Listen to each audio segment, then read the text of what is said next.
The Bronze and Iron Andal Invasion multiplayer CK3 RP campaign will be a multiple session CK3 RP campaign that takes place within the world of Game of Thrones some 6,000 or 4,000 years before the main timeline of the Game of Thrones books and TV show. This campaign has around 80 players participating in it at the time of releasing this video, and will continue to hopefully have a decent player amount for the majority of the campaign, though numbers do change and fluctuate. Many of the characters in this world, such as Armistead Vance, Christopher Mudd, Loria Lannister, Yorwick Royce, and many others are based off of lore characters that were created by the author George R.R. Martin. These characters have limited information about them because of the time that this setting took place in so long ago, so we then expanded upon it. Then we expanded on the most interesting and believable lore that we could find or create ourselves. We then had the editors create the start date in CK3 after we compiled all of our lore. We have them to thank for this amazing campaign, thanks to our modding help such as Emma, Rabbit, Petra, Garage, and Charlatan. I'd like to thank all of them for helping work on this setting so that all of us can play in it. I would also like to thank my co-hosts who are helping me host the game, Anglo, Garage, and my game assistant, Bruma. Thank you to NK for the design in these videos and the documents that were used for rules, and our lore expert who helped write it all up and put it all together, Fitz, who also did the voices of Hagen in our introductory series. And thank you to everyone for watching, playing, and participating. The videos from here forward will be focused on the campaign in greater detail. I will personally be playing House Vance, and alongside that I will be including pictures, gameplay, roleplay, and other information that takes place in the campaign in a format where I go region by region and explain what is happening in a general sense, and sometimes in a more specific manner. Sometimes the videos will include interesting storylines with voice acting or the reading of actual RP, and other times it will simply be a recap of the session. Leading up to the first session, we had 2 weeks of pre-diplomacy, which is where all of the role players, all 80 of them, came together to roleplay the opening moves of their actions as characters, and to decide the future of their families, and in which direction they will go. Any questions, please just comment it below, but for now, let us proceed into the story.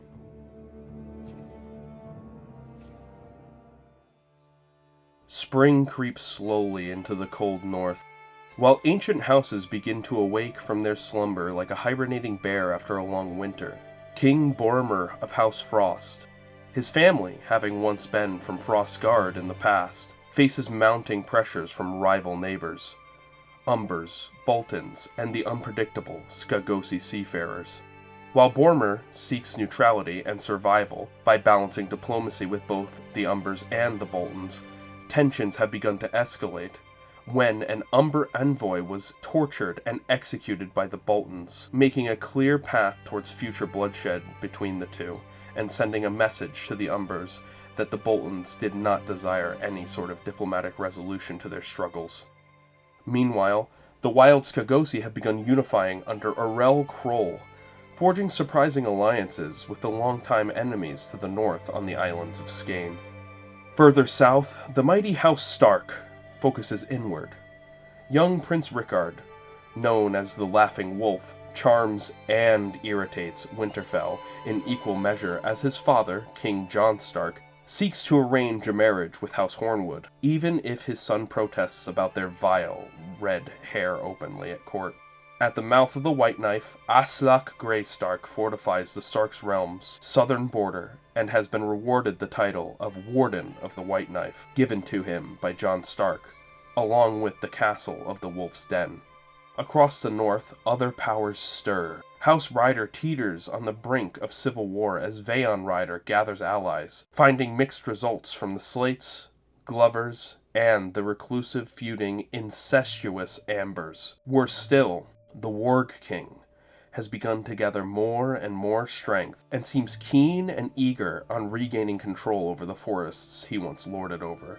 In the Neck, King Marsh remains a ghostly figure to outsiders, but not to his daughter, Mira, who enjoys her days playing in the mud as whispers of succession drift through the swamps, and Marsh sons bicker about who should hold the crown next.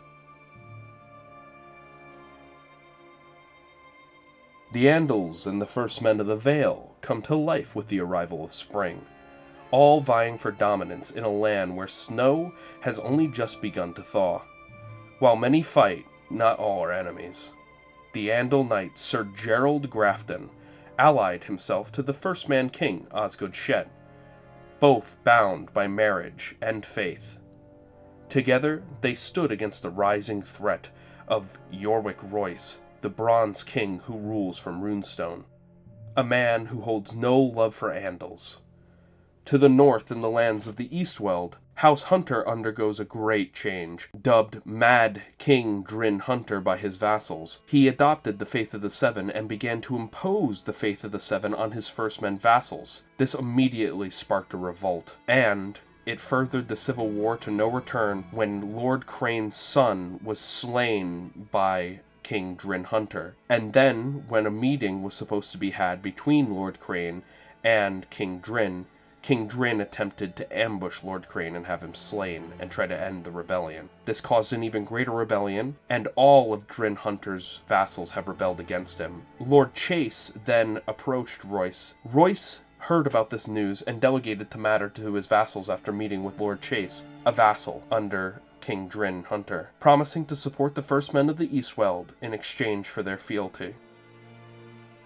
House Corbray has sought to expand its reach by dealing with the stubborn First Men lords across the bay, and navigating potential marriage alliances through Kyle Corbray and the Linderleys, even though the young Kyle, influenced by his new friend Artis Aaron, seems not too interested. In the north, Lady Ceres Hersey chose diplomacy and patience for her vassals over force, not wishing to force the population of First Men to worship the Faith of the Seven. She would rather convince them, and learn from them as well. Amid all this, King Edmund Belmore attempted to bring the fierce mountain clans under his banner, while Clan Howler agreed after being bribed with a marriage by Belmore. House Rutley demanded a duel of strength between himself and Edmund Belmore. In a shocking duel, Rutley bested the king, and instead of killing him, he gouged out his eye as a symbol of his triumph, and to shame King Edmund, sending him away defeated. The war in the south was now reaching a boiling point between Royce and Shet, reaching a dramatic climax outside of Gulltown, where Royce faced a disguised Sir Gerald Grafton in a duel, disguised as Osgood Shet. The duel was a vicious display, with sparks flying. However, Iorwerch landed a clean thrust through the chest piece of the disguised Sir Grafton, and he stood over the person who he believed to be the now slain King Osgood Shet. Royce wished to look in the eyes of Osgood one last time, and he unmasked his foe only to find deception, leading him to behead Grafton in a fury before the walls. After defeating Sir Gerald and calling Osgood a coward before the gates, he ordered his forces to lay siege to Gulltown. The fate of House Shet and the balance of the power of the Vale hangs only by a thread. The Riverlands and the Blackwater remain central to the storm of the conflict between the First Men and the Andals. Christopher Mudd, the Hammer of Justice, is eager to start another Mudd millennium, though the future looks bleak with his weak son being his only heir. Seeking to strengthen his house, he forges a political marriage with House Blackwood, marrying Jane Blackwood, the beloved daughter of King Eric Blackwood, hoping a stronger son might follow. King Eric Blackwood, distracted by his own personal passions and under the pressure from the threat of House Bracken, guarantees the independence of House Tully and the surrounding small lords from any possible aggression from Bracken, attempting to forge new alliances. House Bracken finds an unlikely ally in the Andal conqueror Armistead Vance. Armistead, to win King Brog Bracken's trust, races, duels, and drinks with King Brog Bracken. The Andal lord winning the race and the duel before being drank under the table by Brog at a feast. Earning his respect by proving his strength, eventually King Armistead was offered the daughter of King Brog Bracken, Princess Berta Bracken. Despite internal tensions, such as his brother Castor's disobedience and punishments, Armistead strengthens his position in the region by forming an alliance with King Brog. Yet conflict deepens when Armistead learns that his envoys to Queen Blaintree were brutally executed and displayed in weirwood trees, prompting him to swear revenge against both House Blaintree and Pym, who were responsible for these killings of Sir Raymond Page and his knights. Duskendale continues to consolidate its power along the Blackwater, bringing the lands of the Gaunts, Thorns, and Chelsteads under his direct control with promises and investments of wealth. Ironically, Gaunt had initially sought aid from Armistead Vance by sending his son Cyrus, who dismissed the idea of resisting the Darkland dominance. Intrigue brews in secret as Diana Gaunt secures influence over the King Staun Darkland by seducing him, laying with him in secret, and then marrying Staun's son with the king's approval, a scandal just waiting to be uncovered. She quickly became pregnant, likely with Staun's child, not her new husband's, the son of King Staun.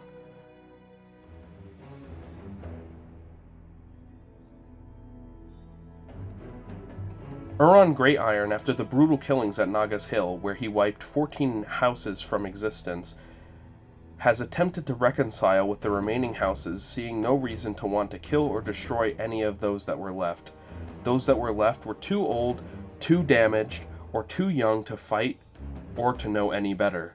Children and old men. Euron first met with the young boy of House Greyjoy, who boldly asked for the title of Lord Reaper to be rewarded to him, and a future council position of importance under Euron. Euron liked the boldness of the Greyjoy, and said that he would promise such to him if he could prove himself in a raid and survive. The young and sickly Drum child, the last of House Drum, was taken as a hostage by Euron, to be raised in his court on Orkmont, and to ensure the loyalty of the Drum bannermen. While the old and beaten Torok Goodbrother wished to spit in the face of Euron, though he wished for the rest of his house to survive. He accepted the current situation even though he desired to rip out Euron's heart, and Euron intended to take one of his daughter to wife, to make them his queen, to no longer have conflicts with the Goodbrothers. The only lord that refused to bend the knee was the wild Lord Blacktide, a worshipper of the Storm God, who would rather abandon his island for the freedom of the sea, to plunder and raid, while looking for a new home, than to ever accept Euron as his king.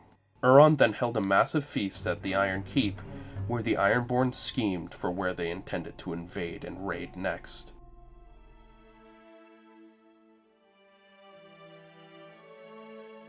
King Loria Lannister, referred to as Queen Loria Lannister, struggles with the daily life of ruling over a vast kingdom. Many of her vassals question her authority, and others undermine her as the Court of the Rock becomes a den of vipers, with distant Lannister relatives likely vying for power and control. The allies she has being the aging Lord Plum and her good friend, Ronald Rayne, the brother to her wife, Elsa Rayne, the Queen. Queen Elsa, cousin to Loria Tyrion Lannister, the current heir, Giles and Norwyn Lannister, Lord Plum, Lord Rayne, Tysha Lannister, and many others scheme and plot to protect their own interests. While the Rock is filled with schemes and plays for power, and many different vassals search for ways to place their claim on the throne, the Lord of Case, Harrod Kenning, has simpler ambitions, desiring to fuck the Queen Elsa and to spread his control over the waves. He is sailed by sea to meet with the Boar King to the south, Crakehall, curious of what he may have to offer. While Banefort, in secret, continues to torture individuals and feed them to the Deep Ones as he feeds the ocean, expecting the power of the sea to eventually reward him, so that he may one day live as his ancestors once did. He pulls the teeth from the mouths of victims, he tortures them, kills them, and then pushes their lifeless bodies into the sea. The mountain clansmen of the east also plan for war, as Pol Miat, in secret, burned one of his mines and then blamed it on his neighbor, Clan Ash, as a prerequisite to invade the Ash lands and claim them for his own. To the south of Miat, the mighty Check Horn mounts his woolly unicorns and rides south into the lands of the Denslain, with the desire to raid and plunder his neighbor, to weaken them for an eventual invasion and occupation of their lands to expand his territory and control.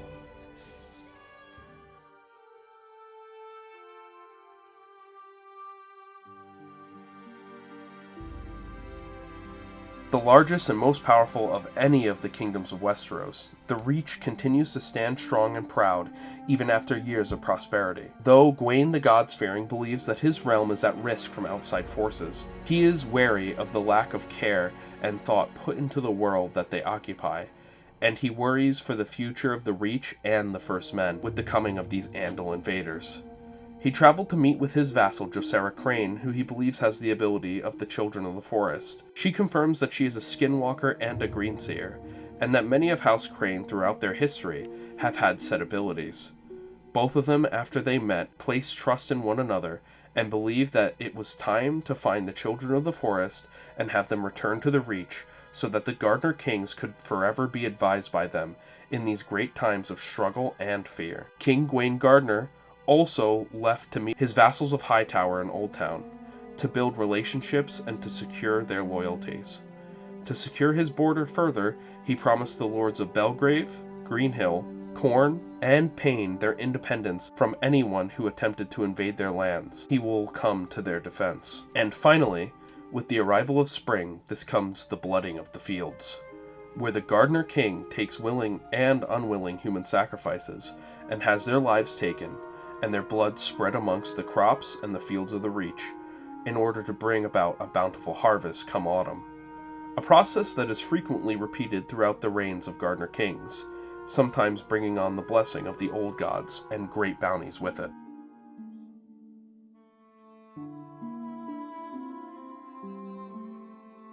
House Durrandon, once a mighty kingdom rivaling even that of the Reach, now clings to its shrinking domain around Storm's End. Determined to reclaim their lost glory, Carlton Durrandon, grandson of King Eric the Unready, has taken bold action, traveling to the Stormland mountain clans to attempt to bring them back to the realm. He gained some support from the mountain clans such as Slain and Densmore. His campaign then faltered when Clan Crow refused to yield and insulted him. Their chieftain, John Crow, bested Carlton in battle and maimed his hand, leaving the young Durrandon humiliated and named Half-Hand. As the conflict looms in the mountains, the Durrandons face further pressure from surrounding threats such as Ironwood, House Massey, Rogue Andals, and the Green Queen. Meanwhile, shifting alliances complicate the political landscape. The Andal adventurers of House Faring have allied themselves with the King of the Pod, who also maintains ties to the Durrandons through marriage, leaving their true intentions uncertain as the Andals leave and begin to head northward. In the Rainwood, the Green Queen marries Lord Brock Wild after Lord Brock murdered his own wife to claim the Green Queen, sacrificing his wife to the old gods. This now unifies the Cloud Forest. And on the island of Tarth, Galadon of Morn readies for war, believing that the native Evenstars will never accept his rule, and he believes that the only way to solve it is through the sword. And in the Blackwater Bay to the north, Massey pirates swarm it, led by the ruthless Justin Milkeye Massey, as he plunders from Andal ships and merchant vessels, while his son Pyron Massey leaves for Tarth on his own adventure, unknowing of the war to come between Morn and Evenstar.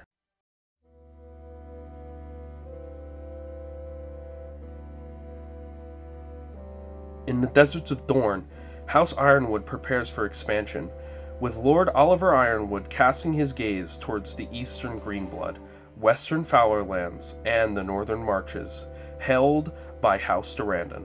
Though several directions were considered, Ironwood's ambition turns northward as their forces begin raiding the Durrandon marches, burning down towns and signaling the coming of a war. Meanwhile, House Fowler, currently spared from aggression, fortifies its borders, and unexpectedly forms an alliance with House Dane. The noble Caswyn Dane earned this alliance through a duel with Ferrys Fowler. Dane emerged victorious without killing Ferrys Fowler, securing both honor and a future marriage alliance between that of House Dane and House Fowler. Elsewhere, the Greenblood prepares defensively. Lord Lake, trained by his mother, seeks revenge for past Ironwood aggressions, while the wise King Willem Wade of the Greenblood fortifies his realm and contemplates the uncertain succession ahead. In the wild jungles of Dorne to the east, Andal adventurers Santagar and Martell struggle to survive the brutal jungle known as the Green Hell, having arrived here when trying to escape from the Valyrians. Further west, House Corgyle, another Andal house, seeks adventure, discovery, and a purpose in the blistering sands of Dorne. Having pledged their service to House Dryland of Hellgate Hall, striving to endure in these lands of sun and sand, these Andals look to carve out a place in this desolate land.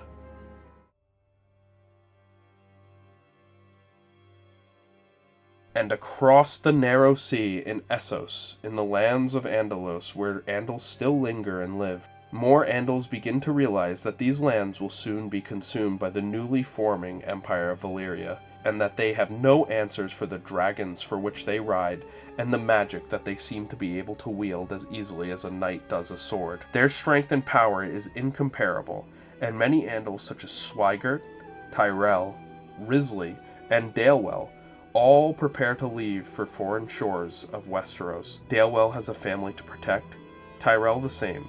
Swigert earns from the adventures and prepares for lands for which he may land upon. And Risley notes down each and every action he takes on the days that go by as he prepares to voyage across the narrow sea into an uncertain future. But remaining in Andalos means only death.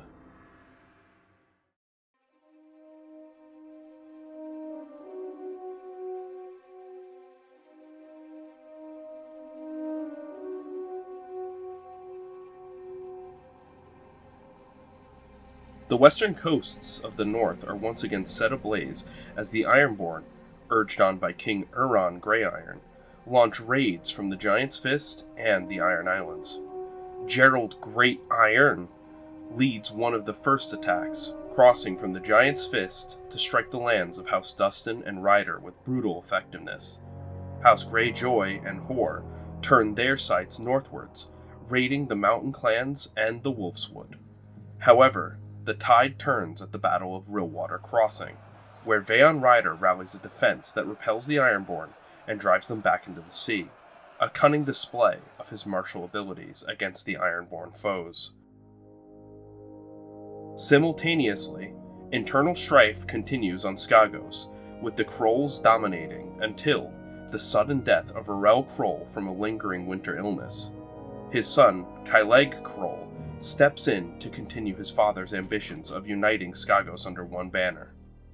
As the Ironborn threat fades, for a short while the North is torn apart by other conflicts.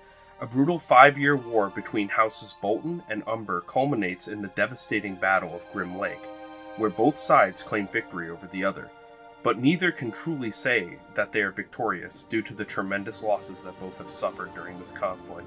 The Boltons wet their pikes in Umber blood, and deadly Umber ambushes and bandit charges take the field, claiming victory in different occasions. Both sides engage in multiple battles over the 5-year period of this bloody conflict, with both Rogar and Hoarfrost refusing to back down in the conflict. With no territory exchanged and the rivers choked with corpses, both sides finally agree to peace, and the blooding of Grim Lake finishes. House Ryder, having recovered from the Ironborn assault, marches north to assert their dominance, while House Glover advances south into the Slate lands. The Slates, overwhelmed after a single battle, submit to Ryder rule, putting down their crown. The Ryders also strike out at the Fishers, taking lands off the weakened Pebblemen.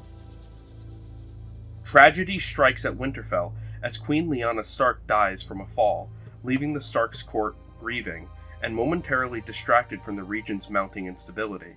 While Rickard Stark mourns for the loss of his mother, he prepares for his betrothal with House Hornwood.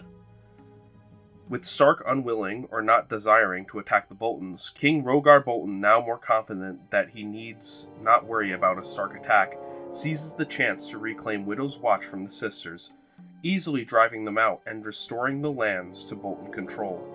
An essential symbolic victory after the stalemated war with the Umbers, and a clear victory for Rogar Bolton. Yet peace is fleeting in the north as new Ironborn raiders strike again, now at Blackpool, the castle of House Slate, and the now vassals of House Ryder. And though Vaon Ryder leads a fierce counterattack, he suffers horrific injuries. The Ironborn are defeated, but escape with their spoils once more, leaving behind blood, fire, and the lands of Slate scarred and open to further raids. and they continue to raid the Ryder lands and weaken Pebbleman, and Van Ryder is disfigured forever.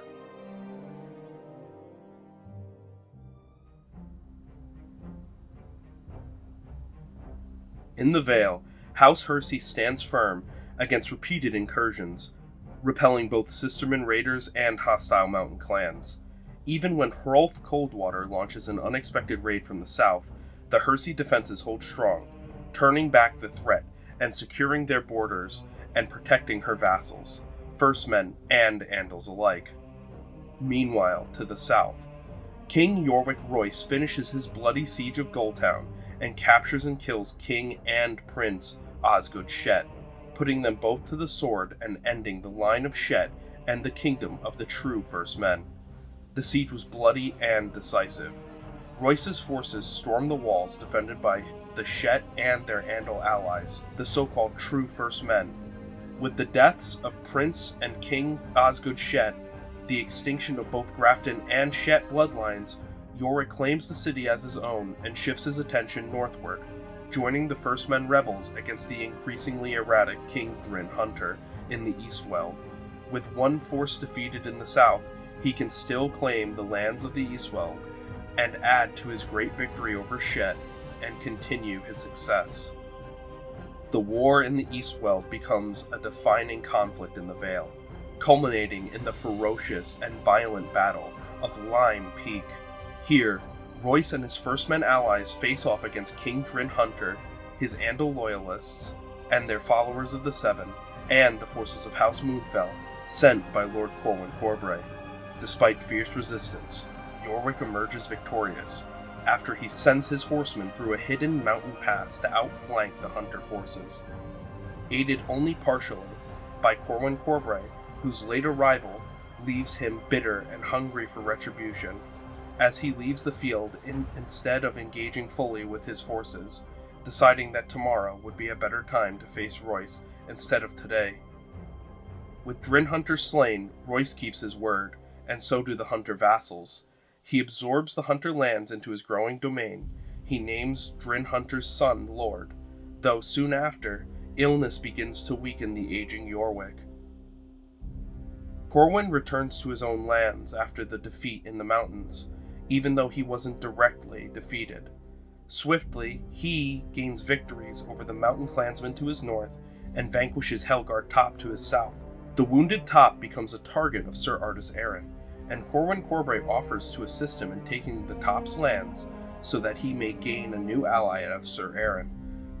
Amidst these shifting powers, Corwin's son, Kyle, wanders the Vale and takes on a new wife, evading duty in favor of a more mysterious, self-guided path out from under his father's thumb.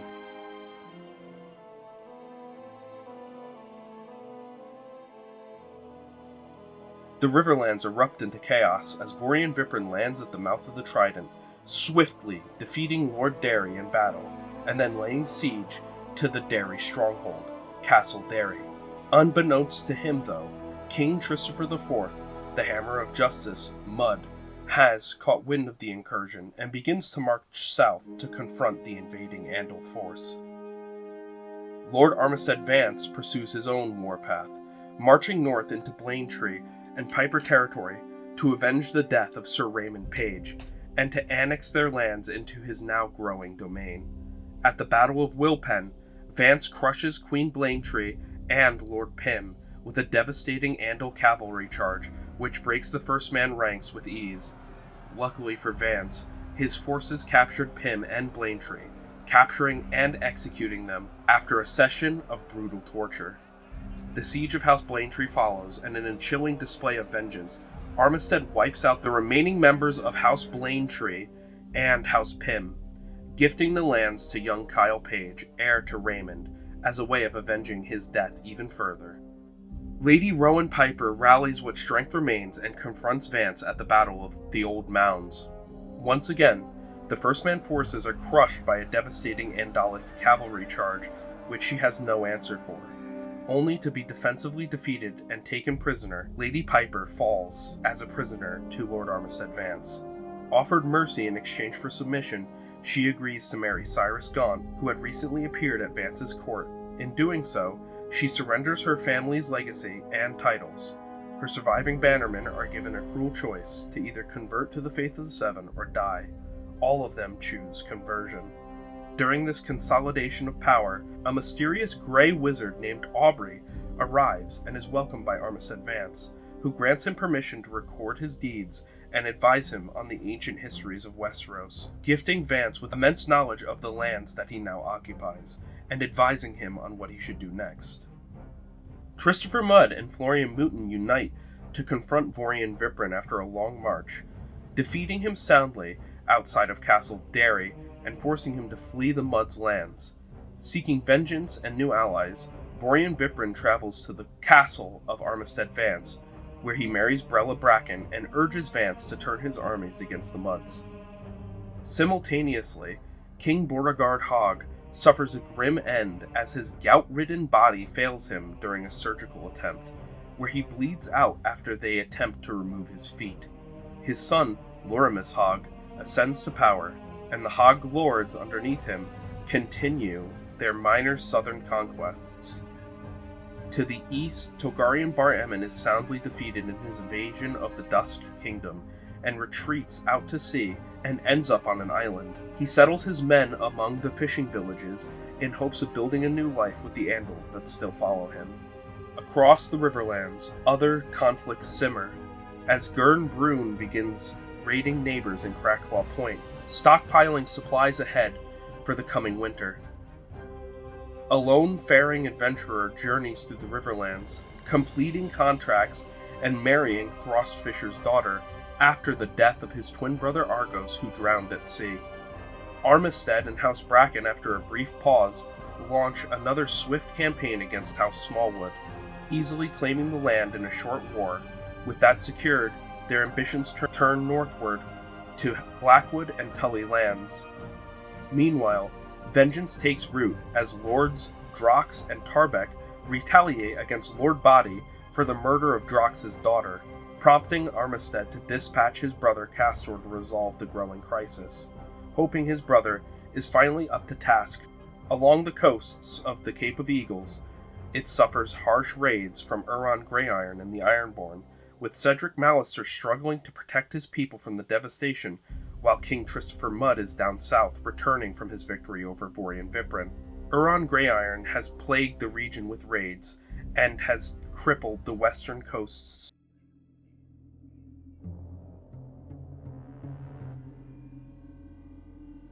The Ironborn spread all over Westeros, raiding the western coasts.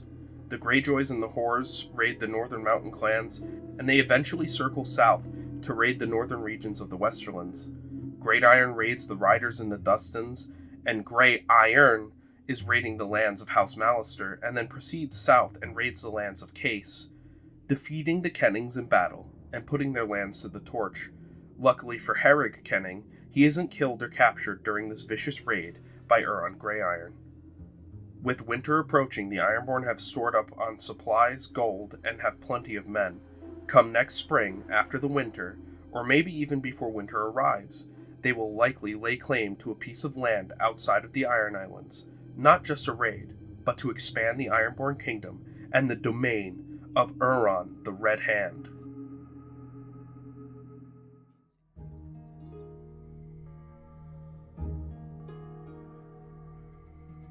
Lady Loria Lannister, with the aid of Ronald Rain, strengthens the military might of Casterly Rock, focusing on defense from seaborne threats and mountain incursions, with men being trained with pikes and more Sunset Riders to patrol the coasts for Ironborn. Despite her efforts to safeguard her realm, the western coasts are besieged by constant turmoil as Ironborn raiders sent by Euron Greyiron strike with ferocity, hitting House Kenning and the Baneforts, leaving destruction in their wake. As Herrig Kenning is defeated by an overwhelming Ironborn force led by Euron Greyiron, Queen Loria does all she can to hold the line as the threat of wider conflicts becomes more apparent to her on all sides of her borders. Across the bay, House Farman of Fair Isle fares much better. When the Ironborn attempt to raid their lands, they are met with a staunch defense. The Farmans repel the attackers effectively, sending them away empty-handed, A clear victory amidst the string of coastal assaults and victories by the Ironborn, as the Farman mariners know how to deal with the Ironborn threat effectively. To the south, the Kraykalls launch a campaign against House Foot, using an earlier raid as justification.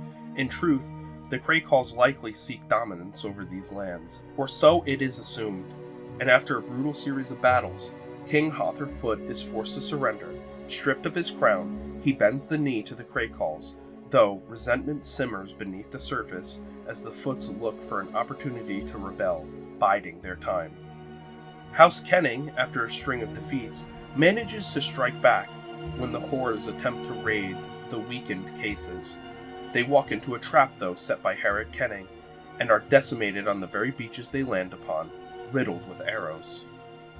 Emboldened by their successes, the Kennings launch their ships and their own raids into the Reach in the south, targeting the lands of House Weber.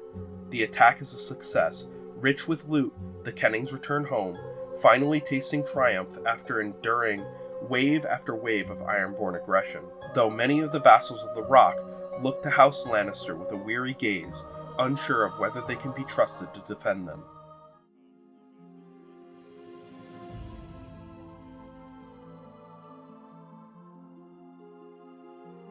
Gawain Gardner watches his borders warily and continues to work with Josera Crane to find the children of the forest and return them to the Reach. In order to keep the loyalty of his vassals and to reassure them, he begins to tour his realm, and while traveling from Highgarden to all of his vassal castles to meet all of them, and during his travels, he is greeted by a Grey Wizard from years earlier by the name of Hagen of Yore. The Grey Wizard asks to accompany him, for which he accepts. And in the south, Tenug Tarly are also raided by Yanessa Blackmont, and the Tarlys see off the Blackmont raiders in a battle, sending them scurrying back over the mountains into Dorne. A victory celebrated at Horn Hill shortly after Gawain arrives in his tour. He is welcomed, and they feast for days. And the Reach, eerily so, is one of the strongest kingdoms still, but a sleeping giant, as Gawain is unwilling to commit his forces and attack anybody outside of his realm, wary of what may come next.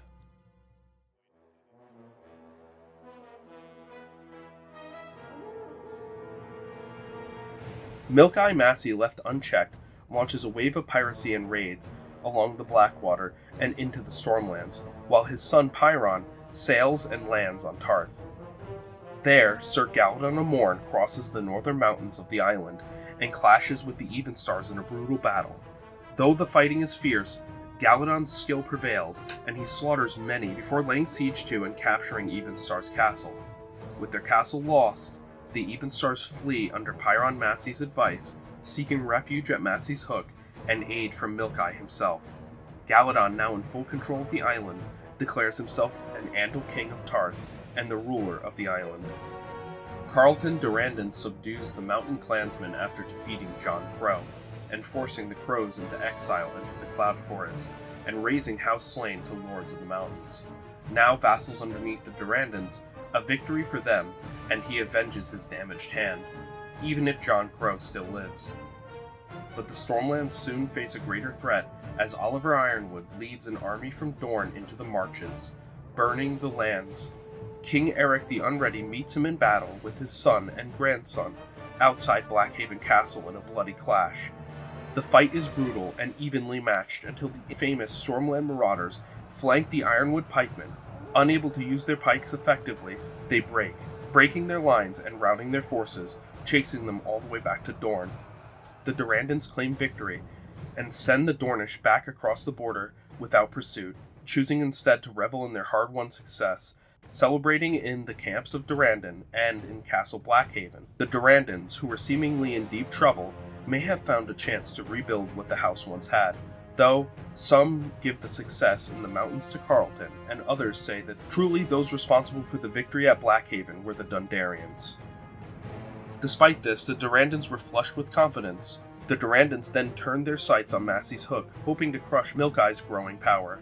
But as they push into the region's treacherous mountain passes, and the sea assaults their armor, they fall into a deadly ambush laid by Justin Milk-Eye, his allies, and vassals. The Durrandon force is massacred and forced into a retreat as they are ambushed, and a sharp reminder is sent that even though they have achieved recent victories, that does not guarantee victories in the future. In the Cloud Forest, the Green Queen and her new husband, King Brock Wild, quietly expand their influence, strengthening their hold and preparing for whatever storms may come, as they look to the east at the Green Stones, encouraging them to join their cause and kingdom, and preparing for the ambitious Durandans to possibly turn their gaze south, even after their defeat to Justin Milkeye Massey.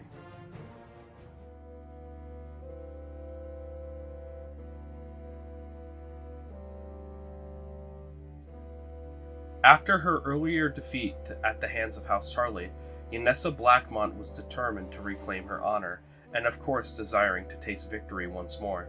Once her forces had recovered, she launches a bold raid into the lands of House Fowler. Slipping past the Old Hawk's watchful eye, the raid was a success, with Blackmont forces returning home laden with loot, bringing Yennessa the victory she desired, as her men celebrated her leadership and the vassals of Blackmont looked upon her with adoration, an unusual sight amongst the kingdoms of the First Men. But Yennessa Blackmont was an unusual leader with the credentials to back her claims. Oliver Ironwood, after his failed invasion of the Stormlands and defeat at the Battle of Blackhaven, returned home, shamed and broken.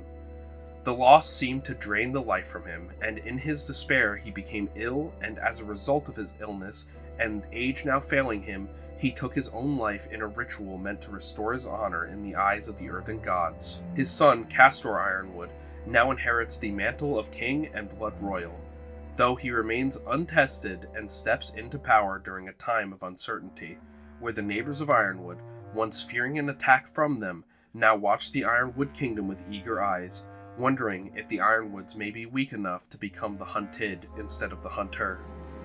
In the harsh deserts of Dorne, tensions rise as the Drylands, Fowlers, Corgyles, and Danes all vie for dominance by subjugating the desert clans around them, forcing them to pay tribute. Their efforts to expand influence are bound to ignite a larger conflict as alliances form and sides are chosen, as the Dornish summer boils the desert and causes the anger between the different sides to boil with it. With Oliver Ironwood dead and the Ironwoods weakened, King Willem Wade of the Greenblood sees a rare opportunity. Perhaps the time has finally come to break the Ironwoods' hold over the region and win true freedom for the Greenblood once and for all. Willem Wade considers his options but prepares his men for a possible conflict and ironic invasion of the Ironwoods, wisely seeing that their time may have come, that the age of the Ironwood dominance may have ended with the Battle of Blackhaven.